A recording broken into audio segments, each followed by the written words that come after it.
કે કોઈ બે વ્યક્તિ વચ્ચે પણ જો કોન્ફ્લિક્ટ કે ગેપ હોય તો એ ક્યાંક ને ક્યાંક સંસ્થાના પરિણામો ઉપર 100% અસર અલગ અલગ રીતે કરતું જ હોય છે. એટલે જેટલું એ ટીમના મેમ્બર્સ વચ્ચે હાર્મોની હશે એટલું વધારે સારું. એટલે માત્ર બીજાઓ દ્વારા એક વ્યક્તિનું સાંભળીને સીધું કોઈને ધમકાવવું એના કરતાં બંનેને સાથે બેસાડીને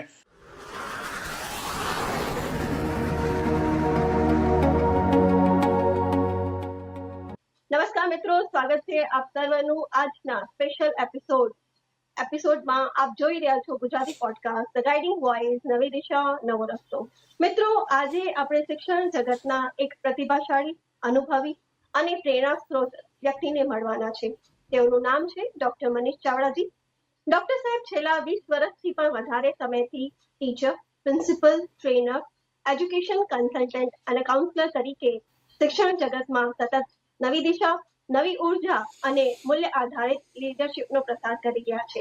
તેઓએ સ્ટ્રેસ મેનેજમેન્ટ એન્ડ વેલબિંગ જેવા અગત્યના વિષયો પર પોતાના વિશેષ કાર્યથી અનેક વિદ્યાર્થીઓ, શિક્ષકો અને લીડર્સના માર્ગદર્શક પર બન્યા છે. તો ચાલો આજે મળીશું અને જાણીશું તેમની જીવનયાત્રા, તેમની વિચારધારાઓ વિશે. પણ સર્વપ્રથમ સ્વાગત કરીશું તેમનું. સર, નમસ્કાર. Hearty welcome to our show. નમસ્કાર. Thank you very much madam. કેમ છો તમે સર? બસ એકદમ fine madam, perfectly all right. સર્વપ્રથમ અમને એમ જણાવો કે શિક્ષણ ક્ષેત્રમાં જોડાવા પાછળ તમારું પ્રેરણા સ્ત્રોત શું હતું? એના માટે થોડું બાળપણમાં જવું પડશે. મારા માતા અને પિતા એ પણ શિક્ષણ સાથે જ જોડાયેલા હતા. પપ્પા છે એ ગવર્મેન્ટ પ્રાઇમરી સ્કૂલમાં વર્ષો સુધી ટીચર હતા અને પ્રિન્સિપાલ સુધી પણ એમને સેવાઓ આપી. અને મારા મધર છે એ પણ પ્રૌઢ શિક્ષણમાં જોડાયેલા હતા, આંગણવાડી સાથે જોડાયેલા હતા. એટલે હું જ્યારે નાનો હતો ત્યારે અમારા ઘરમાં એ બધો શિક્ષણનો માહોલ અમે સતત જોતા. પ્રૌઢ શિક્ષણ દરમિયાન મોટા એજની જે બહેનો હોય એ રાત્રિ શાળા જે ચાલતી એ સમયે અમારા ઘરે આવતી તો હું પણ મમ્મી સાથે બેસતો અને એમાં કેવી રીતે ભણાવી શકાય એ બધું જોતો અને હું પણ ક્યારેક ક્યારેક મમ્મીની મદદમાં રહેતો. એમ કરતાં મને લાગ્યું કે શિક્ષણ તો બહુ મજા આવે એવી વસ્તુ છે. એટલે એમ કરતાં કરતાં એવું થયું કે મોટા થઈને આપણે પણ શિક્ષણ લાઈનમાં જ આપણી જીવનને સમર્પિત કરવું. એમ કરતાં કરતાં શિક્ષણ યાત્રામાં આવવાનું થયું. તમે એક અગત્યના વિષયને પસંદ કર્યો છે પીએચડી માટે, રિસર્ચ માટે, સ્ટ્રેસ મેનેજમેન્ટ. તો આનું મુખ્ય કારણ શું હતું? એકચ્યુઅલી હું વર્ષો સુધી એવું જોતો મારા શિક્ષણ કાળ દરમિયાન શિક્ષક તરીકે પણ મેં આજુબાજુની પરિસ્થિતિ એવી જોઈ કે એમાં લોકો બહુ બધા સ્ટ્રેસમાં હોય. એના ઘણા બધા કારણો હોય. એટલે હું સતત એ બધા જે કલીગ્સ હોય કે વિદ્યાર્થીઓ હોય એની પાસે બેસતો, એમની સમસ્યાઓ સાંભળતો. લકીલી હું આ બધાનું એક વિશ્વાસનું પાત્ર બની શક્યો કે વિદ્યાર્થી હોય, મારા કલીગ હોય કે મારા સિનિયર હોય એ પણ મારી સાથે હૃદય ખોલીને વાતો કરતા અને એમની જે કંઈ મૂંઝવણો એ વ્યક્ત કરતા. ત્યાર પછી હું પ્રિન્સિપાલ તરીકે ગયો તો મને એવું થયું કે એક શિક્ષક તરીકે મને જે પ્રોબ્લેમ, સ્ટ્રેસ કે જે કંઈ ટેન્શનના અનુભવો થયા છે એ હું જ્યાં હોય ત્યાં મારા મિત્રોને, મારા કલીગને, મારા ટીમ મેમ્બર્સને એ અનુભવ ન થવો જોઈએ. એટલે એ દરમિયાન આ બધાનો સતત અભ્યાસ થયો. એટલે મને થયું કે આ વિષય ઉપર જ પીએચડી કેમ ન કરીએ, જેથી વધારે સારી રીતે આ શિક્ષણ સંસ્થાઓની સેવા કરી શકાય. એટલે મેં પીએચડીમાં પણ વિષય એવો પસંદ કર્યો કે અમદાવાદની ખાનગી શાળાઓના સ્કૂલના શિક્ષકોનું સ્ટ્રેસ મેનેજમેન્ટ, જેથી એને ઊંડાણથી અભ્યાસ કરવાની મને તક મળી. એમાં હું ઘણું બધું શીખ્યો. સ્ટ્રેસ શું છે, સ્ટ્રેસના પ્રકારો શું છે, સ્ટ્રેસની વ્યાખ્યા શું થઈ શકે, સ્ટ્રેસના લેવલ કેટલા છે, એના ફેઝ કેટલા છે, એને માપવા માટેના ટૂલ્સ કયા છે અને શું કરીએ તો આ સ્ટ્રેસને દૂર કરી શકાય અથવા એને મેનેજ કરી શકાય. આજના સમયમાં શિક્ષકોમાં અને સાથે સાથે બાળકોમાં સ્ટ્રેસ વધી ગયો છે. દરેક જગ્યાએ સ્ટ્રેસ બહુ જોવા મળે છે. બાળકો, નાના બાળકોમાં પણ ડિપ્રેશન, સ્ટ્રેસના કેસ વધતા જઈ રહ્યા છે. શું કારણ છે એની પાછળ? એક તો વાલીઓમાં એવું થઈ ગયું છે કે આપણું બાળક જો અંગ્રેજી માધ્યમમાં નહીં ભણે અથવા તો સારા પર્સન્ટેજ નહીં લાવે તો આગળ શું કરીશું. એટલે એ વિદ્યાર્થી ઉપર પણ એવો ફોર્સ કરે છે. શિક્ષણ સંસ્થાઓ પણ પોતાની પ્રેસ્ટીજ વધે એટલે એ માત્ર માર્કશીટમાં આંકડા કેમ વધે એના ઉપર ફોકસ છે. એટલે વિદ્યાર્થીને સતત વધારે બર્ડન આવે છે, સતત હોમવર્ક વધારે આપવાનું, સ્કૂલમાંથી બાળક ઘરે જાય તો પણ કોચિંગ ટ્યુશન્સમાં જવાનું, વળી ઓનલાઈન એજ્યુકેશન હોય, એની સાથોસાથ કોઈને પોતાની હોબી ડેવલપ કરવાનું ચાલતું હોય, ક્રિકેટ છે, મ્યુઝિક છે, એમાં પણ આગળ વધવાનું હોય.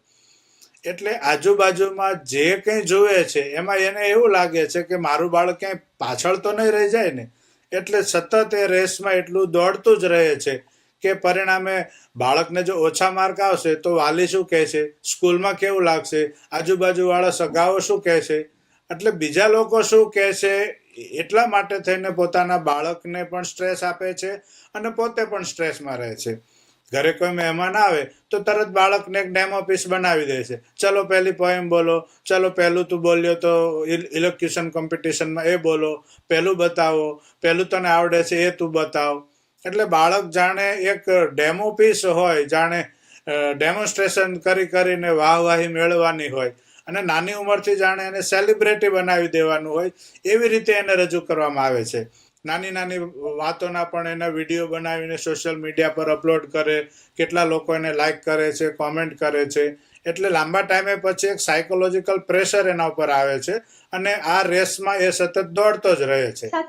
એટલે ઉંદરની રેસમાં બધા જ ઉંદર દોડે અને સૌથી પહેલો જીતી જાય તો પણ રહે તો ઉંદર જ છે ને એ. એટલે આ રેસ રેટમાંથી બહાર આવી જવું જોઈએ અને education is a part of life, it is not heart of life. શિક્ષણ છે એ જીવનમાં આગળ વધવાનું એક ટૂલ છે, પણ શિક્ષણ જ જીવન આખું નથી, એ સિવાય પણ જીવન ઘણું બધું છે. તો એ પણ વાલીએ અને વિદ્યાર્થીએ સમજવાનું છે. કોઈ વિષયમાં 2% ઓછા આવ્યા તો એ ચાલશે, પણ બાળકનો કોન્ફિડન્સ કેટલો વધે છે એ મહત્વનું છે. સાચી વાત છે. ઘણી વખત એવું થાય છે કે વાલીઓ, જે મા બાપ છે, એ એમના સપના અધૂરા રહી ગયા હોય તો એ સપના પોતાના બાળકો દ્વારા પણ પૂરા કરતા હોય છે. આ કેટલા હદે યથાર્થ છે કે મેં મારા લાઈફમાં કંઈ ના કર્યું હોય, ના બન્યા હોય તો એ સપના કે એ પ્રેશર, એકેડેમિક પ્રેશર હોય કે સપનાનો પ્રેશર હોય, એ બાળકોમાં ટ્રાન્સફર કરતા હોય છે. એ કેટલા હદે યથાર્થ હોય છે? એ બિલકુલ યોગ્ય નથી, કારણ કે દરેક વ્યક્તિને પોતાની પસંદગી, નાપસંદગી, રુચિ અરુચિ, ગમા અણગમા હોય છે અને દરેક બાળકની શક્તિઓ પણ વિશિષ્ટ હોય છે. DMIT કરીને એક ટેસ્ટ આવે છે જે આપણા ફિંગર ટિપ્સ હોય એને સ્કેન કરી અને એ ટેસ્ટ કરવામાં આવે છે, જેનાથી બાળક ભવિષ્યમાં કયા ફિલ્ડમાં આગળ વધી શકે. માત્ર બાળક જ નહીં, ઇવન મોટી કંપની, HR ડિપાર્ટમેન્ટ પણ કયો એમ્પ્લોયી આ ડિપાર્ટમેન્ટ માટે યોગ્ય છે એના માટે આ DMIT ટેસ્ટ કરાવે છે. તો એ કરવાથી બાળકની લર્નિંગ સ્ટાઇલ પણ ખ્યાલ આવે છે કે બાળક ઓડિટરી લર્નર છે, કાઇનેસ્થેટિક છે કે વિઝ્યુઅલ લર્નર છે. મોટા ભાગે ઘણા પેરેન્ટ્સ એવું હોય છે કે ચાલ તું વહેલો ઉઠી જા, 5 વાગ્યામાં વાંચવા બેસી જા, અથવા આ વસ્તુને 10 વખત તું લખી દે.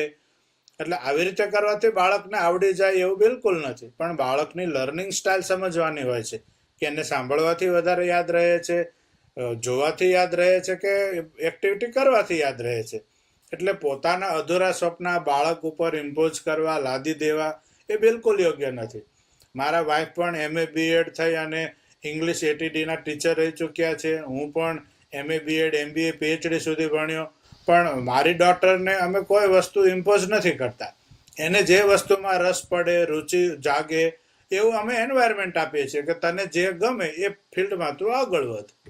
તો કોઈ પણ પેરેન્ટ એવું ન કરવું જોઈએ કે પોતાની ઈચ્છાઓ બાળક પર લાદવી જોઈએ. સાચી વાત છે. જેમ તમે કીધું એમ સરકારશ્રી પણ ભાર વિનાનું ભણતર એ ઝુંબેશ ચાલતી હોય છે, પણ જોવા જઈએ ખરેખર તો બાળકનું જે વજન હોય છે એના કરતાં પણ વધારે એમના દફતરનું, એમના બેગનું વજન હોય છે. અને જે ગવર્મેન્ટ પાઠ્યપુસ્તકો તો ચલાવતા હોય છે, એના વગર પણ ઘણી બધી સ્કૂલો, પ્રાઇવેટ સ્કૂલો, પ્રાઇવેટ પબ્લિકેશન્સના બુક્સ પણ ચલાવતા હોય છે. અને એ તમે દફતરનું વજન ઉપાડો, કારણ કે હું પણ બેસિકલી એજ્યુકેશન ફિલ્ડમાંથી બિલોંગ કરું છું, તો મને ખબર છે ઘણા બધા વાલીઓને આપણે મળતા હોઈએ છીએ તો એ અમને એવું કહેતા કે મેમ તમે પણ બેગ ઉપાડી જુઓ, તમે 2nd ફ્લોર પર 3rd ફ્લોર પર અમારા બાળકનું વર્ક હોય તો ત્યાં સુધી એ ચડી પણ ન શકે. અને આપણને બધાને ખબર છે કે આજકાલના બાળકોમાં પણ એ જે શારીરિક સ્વસ્થતા જે જળવાઈ રહે એ પણ ક્યાંક ને ક્યાંક આપણે એમાં ઓળખ દેખાય છે. તો આ વાત વિશે તમે શું કહેશો? અગાઉ જેમ તમે પૂછ્યું પેરેન્ટ્સ અને બાળકમાં સ્ટ્રેસ રહે છે, એવી રીતે ગવર્મેન્ટને પણ સ્ટ્રેસ હોય છે. કારણ કે આખા દેશમાં અન્ય રાજ્યોની સરખામણીમાં આપણું રાજ્ય કેમ વધારે સારું દેખાય. જેમ કે દક્ષિણ ભારતના રાજ્યો હોય તો એમ કે કેરળમાં 100% કે મહત્તમ પર્સન્ટેજ સુધી સાક્ષરતાનો દર છે. તો ગુજરાત રાજ્ય કેમ પાછું રહી જાય અથવા અન્ય કોઈ રાજ્ય કેમ પાછું રહી જાય. એટલે ગવર્મેન્ટ હવે શું કરે છે કે બાળકને ફેલ જ નહીં કરવાનું એવી સ્કીમ મૂકે છે કે પ્રાઇમરી સુધી ભણે તો એને ક્યાંય ફેલ નહીં કરવાનું. એટલે કોઈ પણ ટીચર એને ભણાવે ન ભણાવે ગમે તે એનું પરિણામ આવે પણ એ બાળકને આગળ ધક્કો મારવાનો. 8મા ધોરણમાં આવે ત્યારે પછી એને એવું લાગે કે હવે આ અટકે છે તો ત્યારે પછી ફરીથી પરીક્ષા લઈ વળી પાછો 9મા ધોરણમાં એને આગળ પાસ કરવાનો હોય છે. એટલે ઘણીવાર બાળકમાં નોલેજ આવે છે કે નથી આવતું એ કોઈ જોતું નથી. પણ ગવર્મેન્ટને પણ એવું છે કે ભાઈ બાળક સ્કૂલે આવતું બંધ ન થવું જોઈએ. બંધ કેમ થાય છે તો એને ફેલ કરો એટલે સ્કૂલે નથી આવતું તો એને ફેલ જ ના કરો, એને સતત સ્કૂલમાં આવતું થાય એવું કરો. તો આ બધી બાબતોના લીધે પણ શિક્ષણની જે પરિસ્થિતિ છે એ કથળી છે કે દરેક લોકોને એમ છે કે ભાઈ પ્રેસ્ટીજ બતાવો કે આપણા રાજ્યમાં બાળકો આટલા આગળ છે, આપણી સ્કૂલના બાળકો આટલા આગળ છે.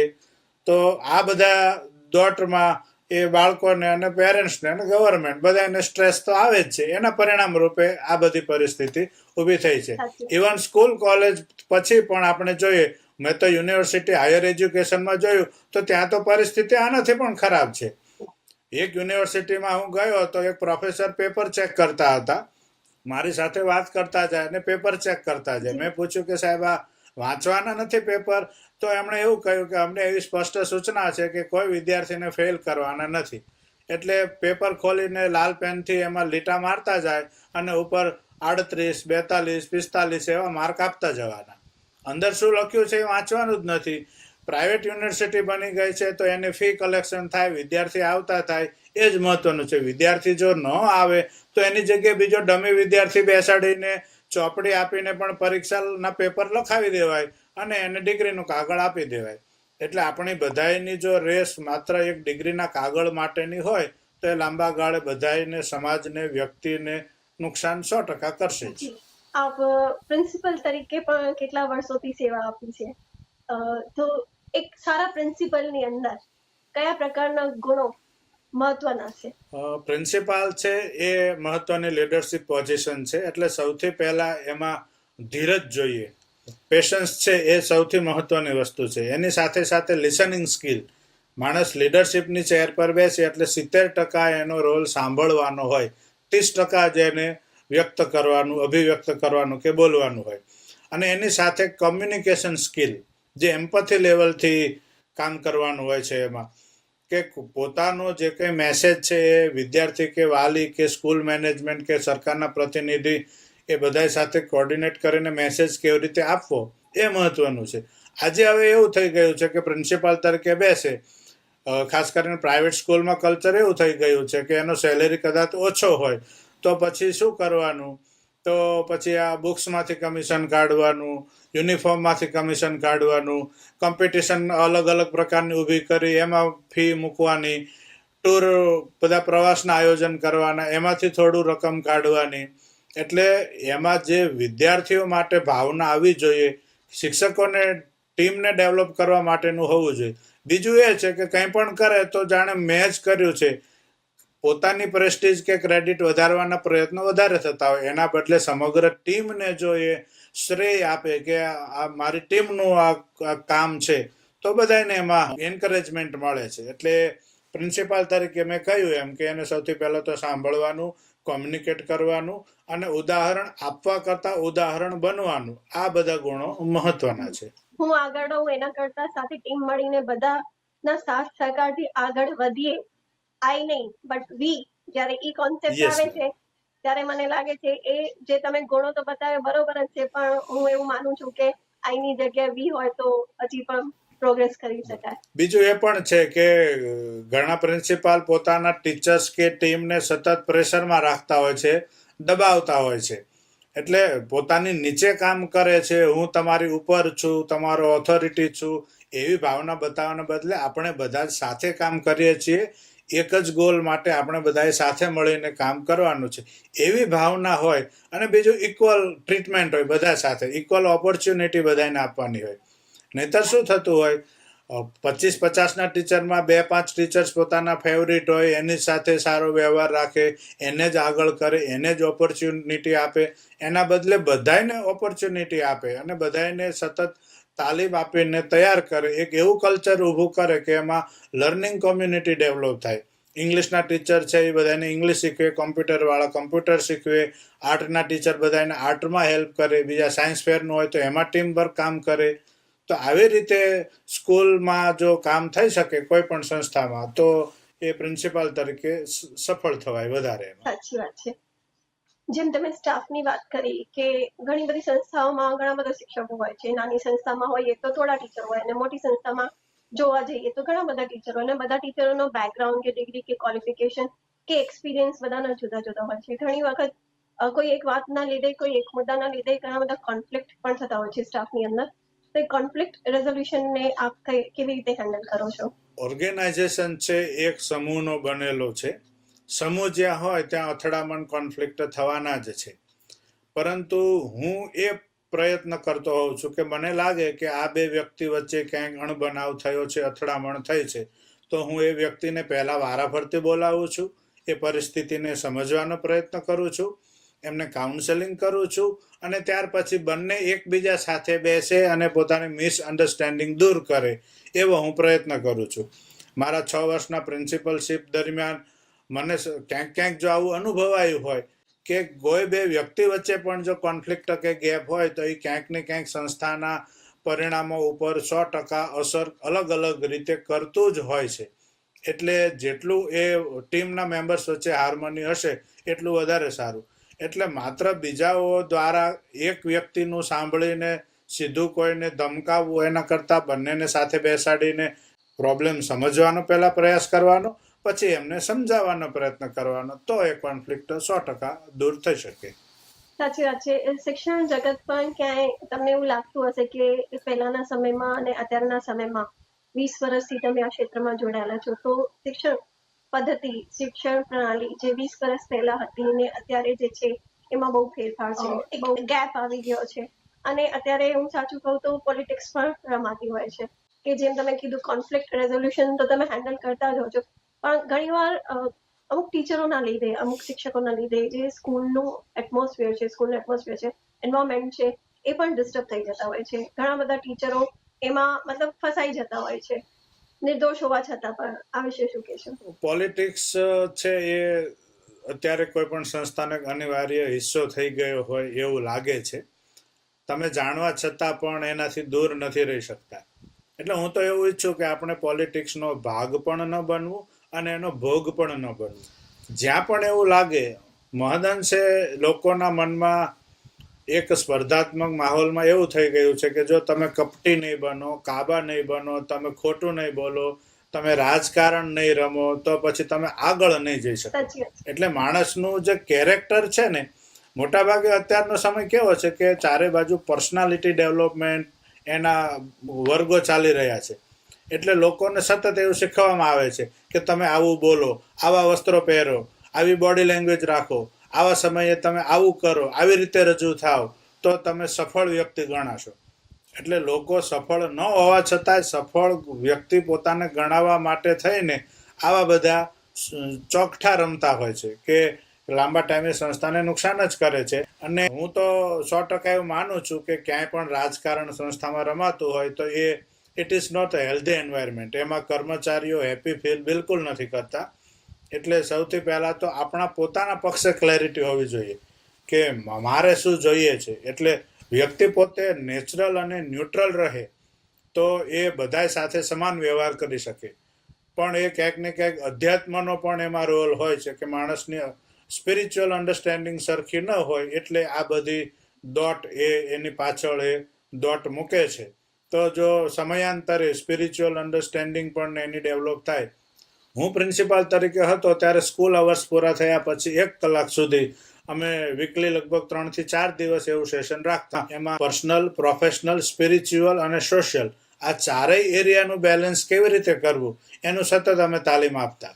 એટલે મારા ટ્રેનિંગ ટોપિક્સમાં આ બધી મુખ્ય વસ્તુ હોય છે કે તમે સફળ શિક્ષક થઈ શકો, સફળ ડોક્ટર, એન્જિનિયર થઈ શકો, પણ સાથે આપણે એક સારા માણસ બનવાનું છે એ આપણે ભૂલવાનું નથી. એટલે આ દુનિયાને સારા માણસોની અત્યારે વધારે જરૂર છે. તો આ રાજકારણથી થોડો ઘણો લાભ કદાચ થઈ શકે, ભૌતિક લાભ, પરંતુ લાંબા ગાળે એ માણસના અધ્યાત્મને, આત્માને નુકસાન કરે છે. એટલે એમાંથી માણસે બહાર આવી અને પોતાનું માઇન્ડ બેલેન્સ્ડ રાખી અને પ્રમાણિક પ્રયત્ન કરવા. ખૂબ સરસ વાત કરી કે એ સફળતા દેખાય છે, બહારની સફળતા હોય છે. આંતરિક ખુશી જે હોય, આંતરિક સિદ્ધિઓ જે હોય એ ત્યાં સુધી પહોંચી પણ નથી શકતા. હું વાત કરી તમારા એક સરસ પુસ્તકની. તમે સરસ પુસ્તક લખ્યું છે શિક્ષાપત્રી ટાઈમલેસ મેનેજમેન્ટ વિઝડમ. એના વિશે થોડું જણાવશો? જી, આ શિક્ષાપત્રી ટાઈમલેસ મેનેજમેન્ટ વિઝડમ આ ઇંગ્લિશ વર્ઝન છે અને એની સાથોસાથ મેં હિન્દી અને ઇંગ્લિશમાં પણ એ લખ્યું છે. શિક્ષાપત્રી ગ્રંથ છે સ્વામિનારાયણ સંપ્રદાયનો ભગવાન સ્વામિનારાયણે પોતે લખેલો ગ્રંથ છે, એકમાત્ર, જે 212 શ્લોકનો છે. અને આ ગ્રંથ છે એ બિલકુલ નાનકડો ગ્રંથ છે. 212 શ્લોક એટલે તમે એકી બેઠકમાં 15-20 મિનિટમાં આખી બુક વાંચી શકો એવડો ગ્રંથ છે. એની વિશેષતા એ છે કે એ માત્ર સ્વામિનારાયણ સંપ્રદાય માટેનો ગ્રંથ નથી. એમાં રાજાઓએ શું કરવું, વિધવાઓએ શું કરવું, પરણેલી સ્ત્રીઓએ કેવી રીતે રહેવું, સાધુ સંતોએ કેવી રીતે રહેવું, સંપ્રદાયના આચાર્યએ કેવી રીતે રહેવું, પોતાના દીકરા કે પિતા પુત્રએ જમીન વ્યવહાર, પૈસાની લેણ દેણ કેવી રીતે કરવી, આવી બધી કોડ ઓફ કન્ડક્ટની બાબતો છે. તો આ 200 વર્ષે શિક્ષાપત્રીને હમણાં પૂરા થયા. 1826માં આ બુક લખાયેલી હતી. એટલે હવે 2026માં એના 200 વર્ષ પૂરા થાય છે. એટલે મને ખાસ સંતો દ્વારા એવી આજ્ઞા કરવામાં આવી હતી કે હું એક તો મેનેજમેન્ટનો પણ વિદ્યાર્થી છું, અંગ્રેજી ભાષાનો પણ વિદ્યાર્થી છું અને અધ્યાત્મ સાથે પણ હું વર્ષોથી જોડાયેલો છું. એટલે મને થયું કે આમાં મેનેજમેન્ટના સિદ્ધાંતો કયા છે એના ઉપર આપણે રિસર્ચ કરીએ. જેમ કે એમાં સામાન્ય આજ્ઞા એવી છે કે અમારો આશ્રિત હોય તો એને ગાળ્યા વગરનું પાણી ન પીવું, એટલે કે અનફિલ્ટર્ડ વોટર એ ન પીવું. તો સામાન્ય રીતે આપણે પાણી ગાળીને તો પીતા હોઈએ, પણ મેં એને એવી રીતે જોયું કે this is a symbol of management principle. Symbol શું છે? અનફિલ્ટર્ડ વોટર છે. This is a symbol of avoiding unethical practice. જેમ તમે ગાળ્યા વગરનું ગંદુ પાણી પીવો છો તો એ શરીરને નુકસાન કરે છે, એ જ રીતે જો તમે અનએથિકલ પ્રેક્ટિસ કરો છો તો એ વ્યક્તિને, સમાજને, દુનિયાને નુકસાન કરે છે. એટલે આવું વિચારતા મને લાગ્યું કે આમાં તો એવા ઘણા સિદ્ધાંતો છે કે જે બિઝનેસમાં પણ ઉપયોગી થઈ શકે એવા છે, કોર્પોરેટમાં પણ કામ આવશે, પોતાના ઘર પરિવારમાં પણ કામ આવશે. તો એને ધ્યાનમાં રાખીને આ બુક મેં લખી છે કે જે દરેકને ઉપયોગી થાય એ પ્રકારની છે. અને એ ટૂંક સમયમાં, 1.5 મહિના સુધીમાં એ ઉપલબ્ધ થઈ જશે. ખૂબ સરસ વાત કરી તમે. જેને પણ પુસ્તક વાંચ્યા હશે એ ખરેખર એમને પણ લાભ થતો હશે. કમિંગ બેક ટુ ટીચર્સ, હું શિક્ષકોની વાત કરીશ કે આજકાલ શિક્ષણ જગતમાં શિક્ષકોનું જે વેલબિંગ છે અથવા તો મનોસ્વાસ્થ્ય જે છે એ કેટલું મહત્વનું છે?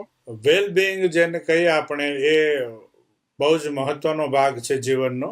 સ્વાસ્થ્ય છે એ 3 પ્રકારનું સાચવવાનું હોય છે. એમાં ફિઝિકલ હેલ્થ પણ હોય છે, માણસનું મેન્ટલ હેલ્થ પણ હોય છે અને એની સાથે ઇમોશનલ હેલ્થ હોય છે. મોટા ભાગે આપણે ફિઝિકલ હેલ્થ ઉપર ધ્યાન આપતા હોઈએ છીએ. આપણે તાવ આવે, બીમાર પડીએ, માથું દુખે, પેટમાં દુખે તો ડૉક્ટર પાસે જઈએ છીએ, દવાઓ લઈએ છીએ. પરંતુ આપણને મૂંઝવણ થાય, કંઈક આપણા પર્સનલ પ્રોબ્લેમ્સ હોય, આપણા પ્રોફેશનલ પ્રોબ્લેમ્સ હોય, જેનું લાંબા સમયથી આપણા મન ઉપર એક બર્ડન રહેતું હોય, તો આપણે એ આપણા મિત્રો સિવાય કોઈ પ્રોફેશનલ વ્યક્તિ પાસે એની અભિવ્યક્તિ લગભગ નથી કરતા હોતા. પરંતુ હવેનો સમય એવો છે કે જેમ તાવ આવે ને માથું દુખે એટલું મહત્વનું છે શરીરનું, એ જ રીતે આ આપણું વેલબિંગ પણ મહત્વનું છે. મેં એવું અનુભવ્યું છે કે લોકો અંદરો અંદર મૂંઝાતા હોય છે. આજે એની સાચી વાત સાંભળે અને એનો દુરુપયોગ ન કરે એવા સ્થાનો, વ્યક્તિઓ બહુ ઓછા હોય છે. એટલે હું તો લોકોનું ચહેરા ઉપર કન્ફ્યુઝન જોઈને મને ખ્યાલ આવે. અમારા કેટલાક ટીચર્સ જે તે સમયે હું એવું કહેતો કે મેડમ આજે કેમ તમે થોડા મૂંઝાયેલા લાગો છો, આપના ચહેરા ઉપર થોડી ઉદાસી દેખાય છે.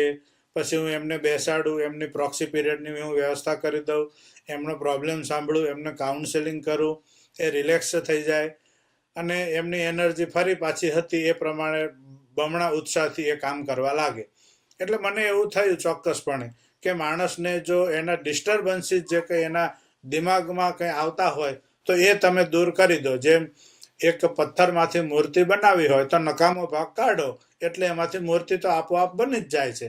એમ માણસના ડિસ્ટર્બન્સથી તમે બ્રશઅપ કરી દો, દૂર કરી દો, એની મૂંઝવણ દૂર કરો તો એ માણસ બહુ સ્વસ્થ થઈ જાય છે અને ખૂબ સારી રીતે એ કામ કરી શકે છે. તમે એજ્યુકેશન લીડર તરીકે પણ કાર્ય કરી રહ્યા છો, સક્રિય છો. તો એઝ અ એજ્યુકેશન લીડર તરીકે તમારી સમક્ષ કયા પ્રકારના પડકારો આવે છે અને તમે તેને ડીલ કરવા માટે શું કરો છો? એઝ એ લીડર હું જ્યારે બેઠો ત્યારે મને એવા અનુભવ થયા કે મોટા ભાગે ટીચર્સ પાસે આજે કામ ખૂબ કરાવવામાં આવે છે પણ એનો સેલેરી જે હોય છે એ બહુ ઓછો હોય છે.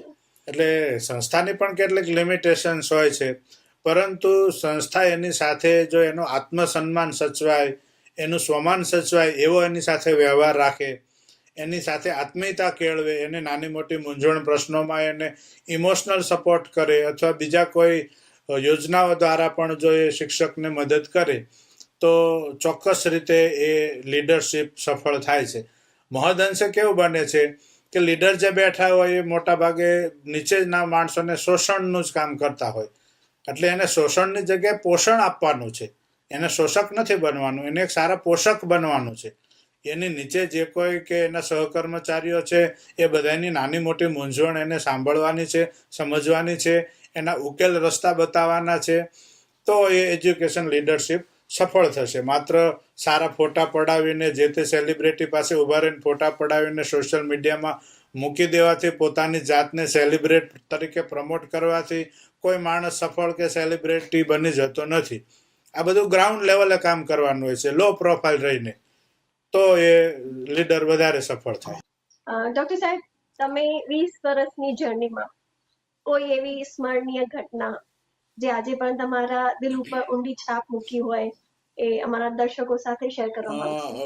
20-25 વર્ષમાં આવી ઘણી બધી ઘટનાઓ બની છે. હું વર્ષો પહેલા ઇંગ્લિશનો ટીચર જ્યારે હતો ત્યારે વિદ્યાર્થીઓ ઘણી વખત ગ્રામ્ય વિસ્તારોમાંથી આવતા હોય તો એનું અંગ્રેજી ખૂબ નબળું હોય. તો હું તો એ વિદ્યાર્થીઓને શનિ રવિમાં હોય, રજાઓમાં હોય, વેકેશનના દિવસોમાં, જાહેર રજાઓમાં પણ સમય આપીને વિદ્યાર્થીઓને હું ભણાવતો. એમાં એક વિદ્યાર્થી એવો હતો જેનું નામ ધાંધલિયા મહેન્દ્ર હતું અને એનું અંગ્રેજી ખૂબ નબળું હતું. એટલે એ વિદ્યાર્થીને મેં ABCDથી શરૂ કરી અને એને ટેક્સ્ટબુક સુધીનું ગ્રામર કે લિટરેચર એને સરસ રીતે મેં ભણાવીને તૈયાર કર્યો. એ ટાઈમે અમારો સેલેરી પણ ઓછો હતો, 5-6 હજાર સેલેરીમાં અમે કામ કરતા. તો એ સેલેરીમાંથી પણ અમને એ વિદ્યાર્થીને એન્કરેજ કેવી રીતે કરી શકાય એના માટે હું કાલુપુર જઈ અને સ્ટેશનરીની હોલસેલ દુકાનમાંથી હું હોલસેલમાં પેન ખરીદીને લઈ આવ્યો કે 1.5-2 રૂપિયાની 1 રૂપિયાની પેન આવતી હોય એવી હું પેન લઈ આવ્યો. અને એ નબળા વિદ્યાર્થીઓ જે હોય તો એવા વિદ્યાર્થીઓને ધ્યાનમાં રાખીને હું પહેલાં સહેલા પ્રશ્નો પૂછતો, જેથી એ વર્ગખંડમાં બધા વચ્ચે ઊભા થઈ અને જવાબ આપે એટલે તરત એને બધા વચ્ચે તાળીઓથી વધાવી લેવાનો અને એને પેલી પેન છે એ ગિફ્ટમાં આપવાની. એક જ પીરિયડમાં 2 વખત 3 વખત સારા જવાબ આપે તો એને 2-3 વખત પણ એ પેન આપવાની. એમ કરીને એ વિદ્યાર્થીનો આત્મવિશ્વાસ અમે જગાવ્યો. ત્યાંના પ્રિન્સિપાલે મને એવું પૂછ્યું કે હવે દિલ્હીથી પરીક્ષા લેવાની છે તો આ વિદ્યાર્થી પાસ તો થશે ને? એટલે મેં એવું કહ્યું કે માત્ર પાસ જ નહીં થાય પણ ખૂબ સારા માર્કે પાસ થશે. અને એ વિદ્યાર્થી અંગ્રેજીમાં જેટલા વર્ગમાં વિદ્યાર્થી હતા એના કરતાં સૌથી હાઈએસ્ટ માર્ક લાવી અને એ વિદ્યાર્થી પાસ થયો અને એસેમ્બલીમાં અમે એ વિદ્યાર્થીનું સન્માન કર્યું. ડોક્ટર સાહેબ, તમે કેટલા લોકોના, હું તો એમ કહીશ કે અનેક વિદ્યાર્થીઓના, શિક્ષકોના અને લીડર્સ માટે તમે પ્રેરણા સ્ત્રોત છો, માર્ગદર્શક છો, પણ તમારા ધ ગાઈડિંગ વોઇસ કોણ છે? હું અહીંયા ગુરુકુલમાં ભણતો, હું રાજકોટ ગુરુકુલમાં પણ ભણેલો છું, જે 1948માં સ્થાપના થઈ હતી. અને ત્યાર પછી હું અહીંયા મેમનગર ગુરુકુલ છે, ડ્રાઇવિંગ રોડ ઉપર આવેલું છે. એટલે મારો ઉછેર મોટા ભાગે આ શિક્ષણમાં વિદ્યાર્થી અવસ્થામાં આ બધા સંતો સાથે ગુરુકુળમાં રહીને થયો છે. એટલે મારા પ્રેરકો ઘણા બધા રહ્યા છે.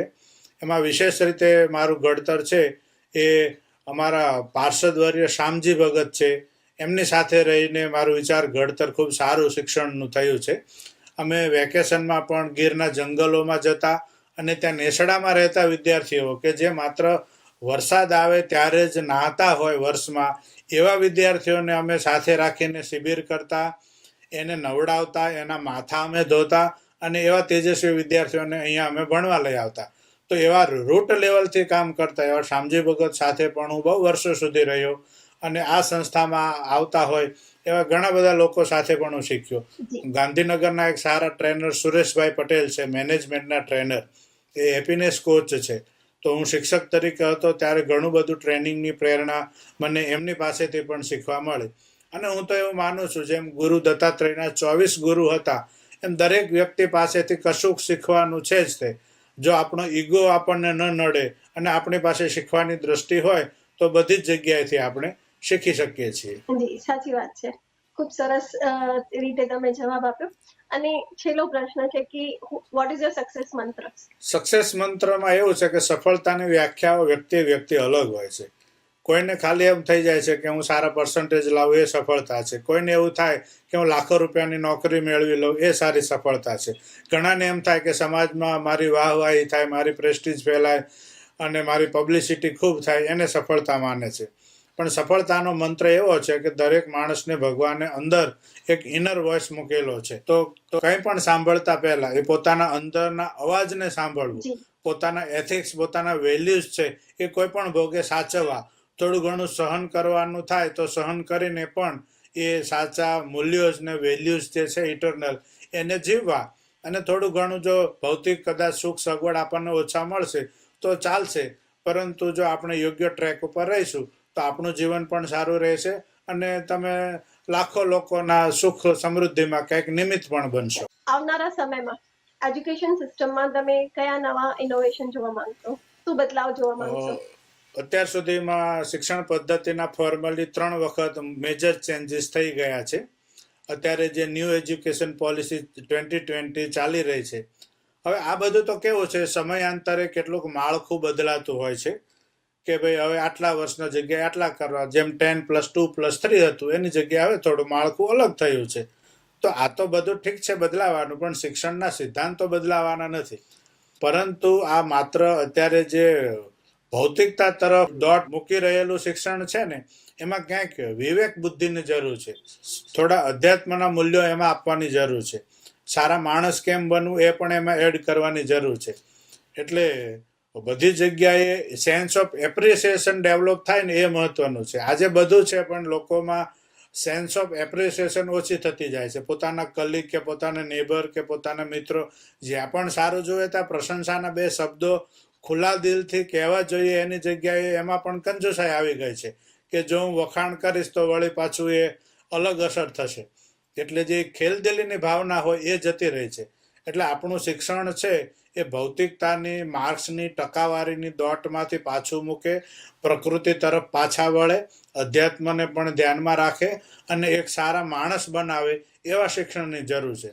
ઇનોવેશનમાં તો એવું છે કે હવે પછી 5-10 વર્ષમાં એવું પણ આવશે કે સ્કૂલે જવાનું પણ ઓપ્શન આવી જશે કે તમે જાઓ કે ન જાઓ, પરંતુ તમે આટલી પરીક્ષા ઘરે બેઠા તૈયાર કરીને આપી દો. મારી ડોટર છે એ 10મા ધોરણ પછી કોઈ સ્કૂલે ગઈ જ નથી. સાચી વાત છે. એ ઘરે બેઠા 5 વર્ષથી ભણી રહી છે, ડબલ ગ્રેજ્યુએશન કરી રહી છે. પણ અમે એક એવો માહોલ આપી રહ્યા છીએ કે એક આપણે સારા વિદ્યાર્થીની સાથે એક સારા વ્યક્તિ પણ બનવાનું છે. આપણો રોલ અલગ અલગ છે. ક્યાંક આપણે પિતા હોઈએ, ક્યાંક પુત્રી હોઈએ, ક્યાંક માતા હોઈએ, ક્યાંક મિત્ર હોઈએ, ક્યાંક પડોશી હોઈએ.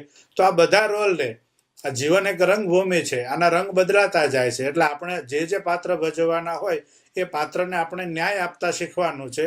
એવા શિક્ષણને આપણે જરૂર છે. સાચી વાત છે. તમે બદલાવની વાત કરો છો તો મને યાદ આવે છે કે એક સમય એવો હતો જ્યારે વિદ્યાર્થીઓ શિક્ષકોથી બીતા હતા, ડરતા હતા કે ઘરકામ નહીં કરી જઈશું, કે પ્રોજેક્ટ અધૂરો રહી જશે, કે આ નોટબુક નથી પૂરી કરી તો આપણને માર પડશે, કે સાહેબ ખીજાવશે, કે આંખ પર બતાવશે તો પણ બીક લાગતી હતી. પણ અત્યારના સમયમાં શિક્ષકો વિદ્યાર્થીઓથી બીવે છે.